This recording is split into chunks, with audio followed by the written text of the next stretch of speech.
Hi, good evening. It's just gone after 3 in the evening of Sunday, June the 7th. I'm currently on my way to visit with an old gentleman by the name of Mr. McIntosh, who is 69 years old and happens to be blind for the last 16 years. I met Mr. McIntosh yesterday whilst attending to some business here in the community. Mr. McIntosh had requested to see me, and upon meeting myself, he had claimed that I was God sent, and that although he was not physically sighted, that he had seen me spiritually, that he had required to meet with myself.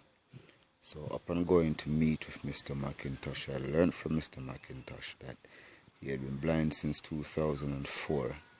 He used to work for Jamaican government transportation services, and that after becoming blind, he had been given a small settlement of 8,000 Jamaican dollars after many years of services.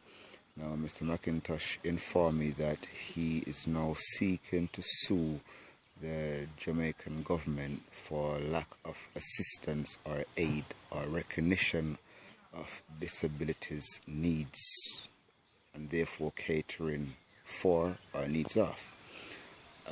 As it would happen now, Mr. McIntosh has shown me photographic evidence of he himself fallen into a manhole, which has been reported by local television news. The reason why I decided to take up this case and matter is this: we as a black people on the whole presently are out here all around the world saying that Black Lives Matter, okay? Yet still, we don't do anything to support this statement. This statement needs to be more than just mouth talk, more than just speech.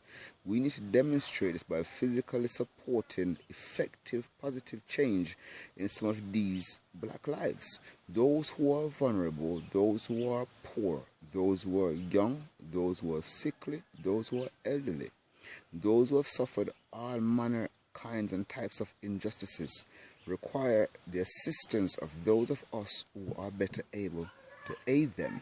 So what I'm going to ask of you now is this: for you to support me in supporting Mr. McIntosh in seeking justice for himself.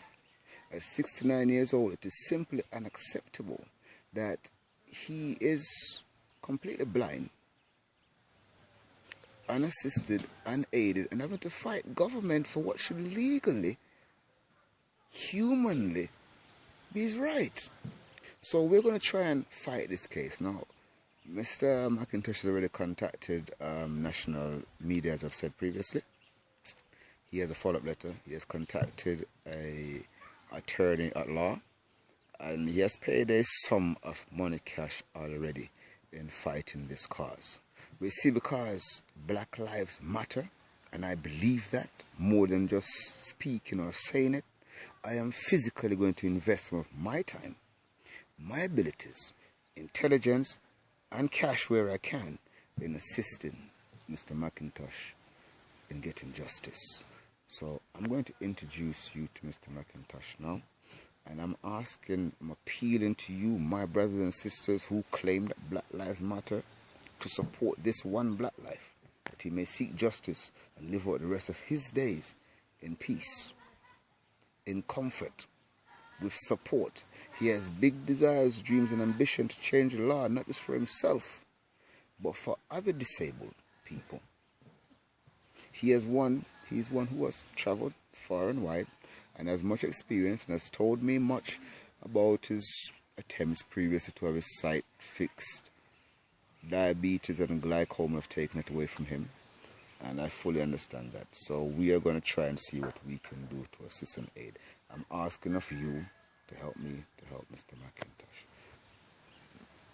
We're still here. We're still happy. We're doing God's work. We're doing Black Lives Count. What do you say? What do you think? Will you prove it, or will you just keep talking? I ain't got time for talk. It's all about action. I'll be right back.